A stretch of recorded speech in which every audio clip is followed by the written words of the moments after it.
नमस्कार दोस्तों, मेरा नाम है मनीष। स्वागत है आप सभी का क्रीड इन्वेस्टर पे। दोस्तों, आज की इस वीडियो में हम एशियन पेंट्स के बारे में बात करेंगे, क्योंकि इस साल के शुरुआत से इस कंपनी के शेयर में गिरावट ही देखने को मिल रही है। तो बहुत सारे इन्वेस्टर के मन में इस कंपनी को लेके बहुत सारे सवाल चल रहे होंगे कि क्यों एशियन पेंट्स के शेयर में लगातार गिरावट ही देखने को मिल रही है।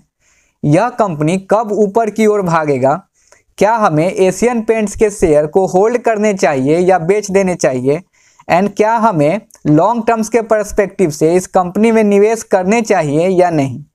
इन तमाम सवालों को डिस्कशन हम आज की इस वीडियो में करने वाले हैं। वीडियो बहुत ही इंपॉर्टेंट होने वाली है, इसलिए आप सभी से रिक्वेस्ट रहेगा कि वीडियो को स्किप ना करें, शुरू से अंत तक बने रहें। तो चलिए आगे बढ़ते हैं। दोस्तों, क्या आप जानते हैं कि पेंट्स इंडिया में एकमात्र ऐसा प्रोडक्ट्स है जो डायरेक्टली मैन्युफैक्चरर से डीलर्स तक जाता है। मतलब इन दोनों के बीच कोई डिस्ट्रीब्यूटर और होलसेलर नहीं होता है।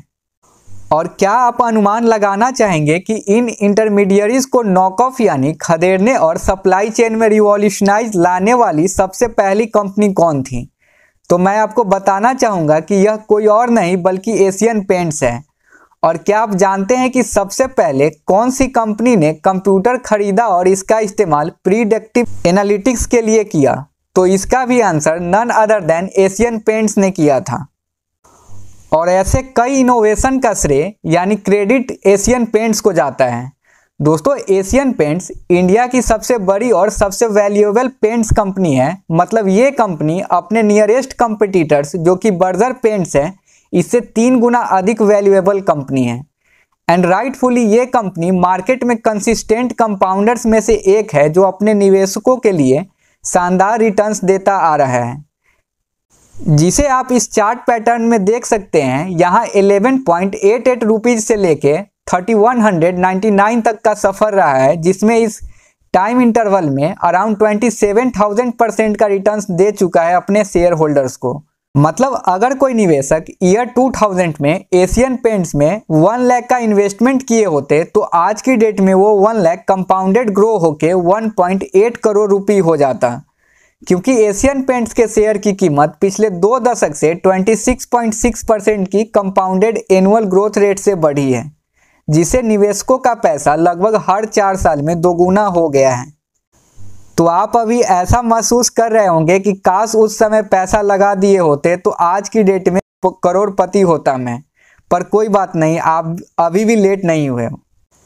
इसका मतलब ये नहीं हुआ कि आप अभी जाएंगे और एशियन पेंट्स में निवेश कर देंगे। पहले आप चीज़ों को अच्छे से समझें, खुद से जिस कंपनी में आप निवेश करना चाहते हैं उसे डीप एनालिसिस करें, फिर जाके निवेश करें। ब्लाइंडली किसी भी कंपनी में निवेश ना करें।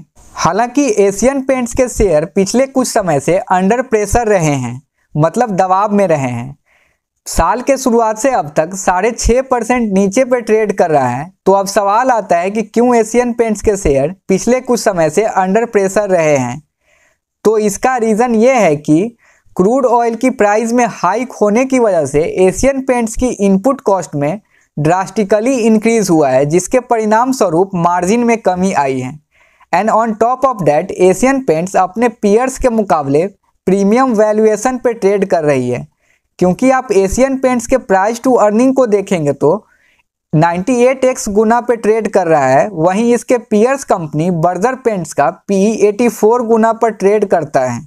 So rich valuation and under performance यानी किसी ब्लू चिप स्टॉक्स के लिए ये कॉम्बो सूट नहीं करता है। तो अब आपके मन में ये सवाल आएगा कि क्या एशियन पेंट्स के शेयर को बेच दे फिर?